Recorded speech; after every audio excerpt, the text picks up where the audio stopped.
ಇದೇ ದಿನಾಂಕ ಬರುವ 1/5/2024 ಈ ಭಾಗದಲ್ಲಿ ಇವಾಗ ನಿಂತಿದೀವಲ್ಲ, ಈ ಭಾಗದಲ್ಲಿ ಸುಮಾರು 1ನೇ ತಾರೀಕಿಗೆ 4 ಗಂಟೆಯಿಂದ ಸಂಜೆ 7ವರೆಗೂ ಕಾರ್ಮಿಕರ ದಿನಾಚರಣೆ ಇಲ್ಲಿ ಹಮ್ಮಿಕೊಳ್ಳಲಾಗಿದೆ.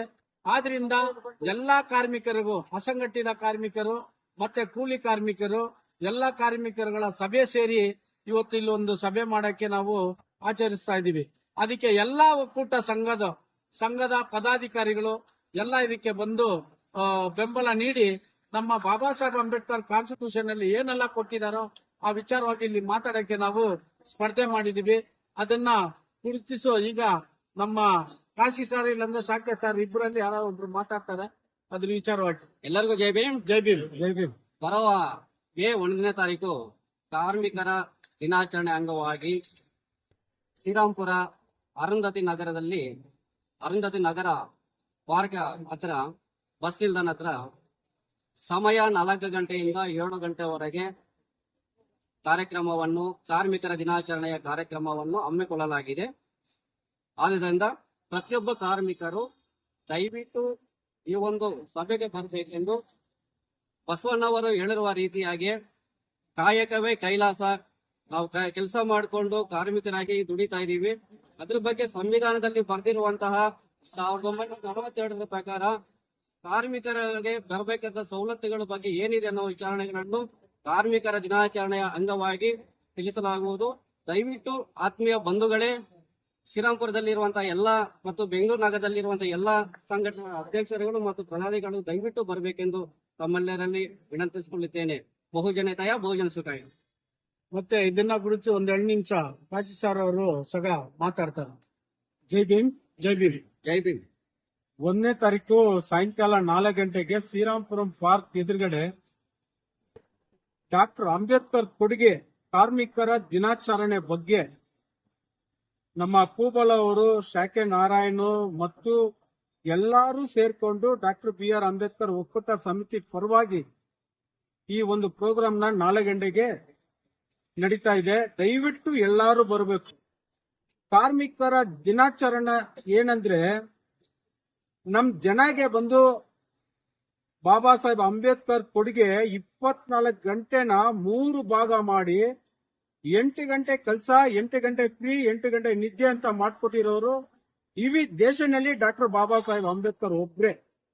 ಆದ್ರೆ ಇದನ್ನ ಬಂದು ಸುಮಾರು ಒಂದ್ ಕಾಲನಲ್ಲಿ ರಾಜಾ ಮಿಲ್ ಇತ್ತು, ಮೆಣರಾ ಮಿಲ್ ಇತ್ತು, TT ಮಿಲ್ ಇತ್ತು, ಎಲ್ಲಾ ಕಡೆ ಇತ್ತು. HMT ಫ್ಯಾಕ್ಟ್ರಿ, HL ಫ್ಯಾಕ್ಟ್ರಿ ಎಲ್ಲಾ ಕಡೆ ಇತ್ತು. ನಮ್ ಜನಗೆ ಬಾಬಾ ಸಾಹೇಬ್ ಕೊಟ್ಟಿರೋ ರಿಸರ್ವೇಶನ್ ಪರವಾಗಿ 18% ಎಲ್ಲರಿಗೂ ಜಾಬ್ ಸಿಗ್ತಾ ಇತ್ತು.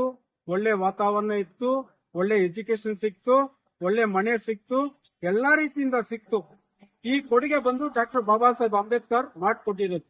ಎಕ್ಸಾಂಪಲ್ ಹೇಳ್ಬೇಕಂದ್ರೆ, ಪ್ರತಿಯೊಬ್ಬರು ಕಾರ್ಮಿಕರು ESI ನಲ್ಲಿ ಕೆಲಸ ಮಾಡೋರಿಗೆ ESI ಕಾರ್ಡ್ ಇತ್ತು, GPF ಇತ್ತು, ಬಿಲ್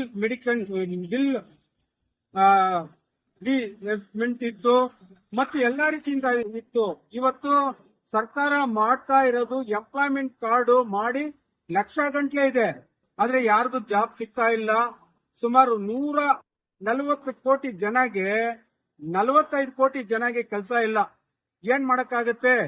ಪ್ರತಿ ಒಂದ್ ಸತಿನೂ ಸರ್ಕಾರ ಬರುತ್ತೆ ಹೋಗುತ್ತೆ, ಆದ್ರೆ ಈ ಒಂದು ಬಡವರಿಗೆ ಒಳ್ಳೆ ಜಾಬ್ ಸಿಕ್ಬೇಕು, ಕೆಲಸ ಸಿಕ್ತರೇನೆ ಅವ್ರಿಗೆ ಅವ್ರ ಲೈಫ್ ಒಳ್ಳೆ ರೀತಿಯಿಂದ ಇರುತ್ತೆ. ಈ ಬಂದು ಅಂಬೇಡ್ಕರ್ ಒಕ್ಕೂಟ ಸಮಿತಿ ಬಂದು ಒಂದು 50 ಜನ ಮಾಡೋದಕ್ಕಿಂತ ಯಾರ್ಯಾರು ಒಬ್ರು ಬಾಬಾ ಸಾಹೇಬ್ ಹೆಸರು ಇಟ್ಕೊಂಡು ಸಂಘಟನೆ ಮಾಡ್ತಾ ಇದಿರೋ ದಯಮಾಡಿ 10 ಜನನ ಕರ್ಕೊಂಡ್ ಬರ್ಬೇಕು. ಯಾಕಂದ್ರೆ ಒಬ್ಬ ವ್ಯಕ್ತಿ ಬ್ರಿಟಿಷ್ ಸರ್ಕಾರದಿಂದ ಒಂದ್ ಪೆನ್ನಿಂದ ಬರೆದು ಕಾನೂನು ತಗೊಂಡ್ ಬಂದಿರೋರು ಡಾಕ್ಟರ್ ಬಾಬಾ ಸಾಹೇಬ್ ಅಂಬೇಡ್ಕರ್. ಅದರಿಂದ ದಯವಿಟ್ಟು ಅಂಬೇಡ್ಕರ್ ಸಂಘಟನೆ ಯಾರ್ಯಾರು ಇದ್ದೀರೋ ಎಲ್ಲಾರು ಬರಬೇಕು. SC ST OBC ಎಲ್ಲಾ ಜನ ಬರಬೇಕು. ಡಾಕ್ಟರ್ ಬಾಬಾ ಸಾಹೇಬ್ ಅಂಬೇಡ್ಕರ್ ಪ್ರತಿ ಒಬ್ಬ ದಲಿತ ಲೀಡರ್ ಇಲ್ಲ, ಈ ದೇಶಕ್ಕೆ ಲೀಡರ್ ಅಂತ ಹೇಳ್ಕೊಂಡು ಈ 1/5/24 ಸಾಯಂಕಾಲ 4 ಗಂಟೆಗೆ ಗಾಂಧಿ ಸ್ಕೂಲ್ ಪಾರ್ಕ್, ಅರುಣ್ ಜ್ಯೋತಿ ನಗರ ಪಾರ್ಕ್ ಅಲ್ಲಿ ಮುಂದೆ ಪಬ್ಲಿಕ್ ಮೀಟಿಂಗ್ ಮಾಡ್ತಾ ಇದೀವಿ. ಸುಮ್ನೆ ಏನ್ ಮಾಡ್ತಾ ಇಲ್ಲ, ಪ್ರತಿಯೊಂದು ವಿಷಯನೇ ಸರ್ಕಾರಕ್ಕೆ ಮುಟ್ಬೇಕಂತ ನಮ್ಮ ಡಾಕ್ಟರ್ ಅಂಬೇಡ್ಕರ್ ಒಕ್ಕೂಟ ಸಮಿತಿ ಪರವಾಗಿ ಹೆಚ್ಚಿನ ರೀತಿಯಲ್ಲಿ ಹೇಳ್ಬೇಕಂದ್ರೆ ನಾವೆಲ್ಲ ಒಂದೇ. ಇದ್ರಲ್ಲಿ ದೊಡ್ಡವರು ಚಿಕ್ಕವರಿಲ್ಲ. ಹಿಂದೆ ಮುಂದೆ ನೋಡಕ್ ಹೋಗ್ಬಿಡಿ. ನಿಮ್ಮ ಹುಡುಗರು ಫ್ಯೂಚರ್ ಹೋಗ್ಬಿಡುತ್ತೆ. ನಿಮ್ಮ ಹುಡುಗನಿಗೆ ಜಾಬ್ ಸಿಕ್ಬೇಕಂದ್ರೆ ಎಜುಕೇಶನ್ ಬೇಕು. ಎಜುಕೇಶನ್ ಆದ್ಮೇಲೆ ಜಾಬ್ ಸಿಕ್ಬೇಕು. ಇವತ್ತು 45 ಕೋಟಿ ಜನಗೆ ಜಾಬ್ ಇಲ್ಲ. ಎಲ್ಲ ಪ್ರೈವೇಟ್ ಸೆಕ್ಟರ್ ಹೋಗ್ತಾ ಇದಾರೆ. ರಿಸರ್ವೇಶನ್ ಇಲ್ಲ. ಜಾಬ್ ಇದ್ರೆ ನಮ್ ಜನಗೆ ಒಳ್ಳೆ ರೀತಿಯಿಂದ ನಮ್ಗೆ ಕೆಲಸ ಸಿಗುತ್ತೆ. ಒಂದ್ ಕೈ ಬೇಡ, ಎಲ್ಲಾ ಕೈ ಸೇರಿ ಮಾಡೋಣಂತ ನಿಮ್ಗೆಲ್ಲರಿಗೂ ಕರೆ ಕೊಡ್ತಾ ಇದೀನಿ. ದಯಮಾಡಿ ಬರ್ಬೇಕಂತ ಕೇಳ್ಕೊಂಡು ಜೈ ಭೀಮ್.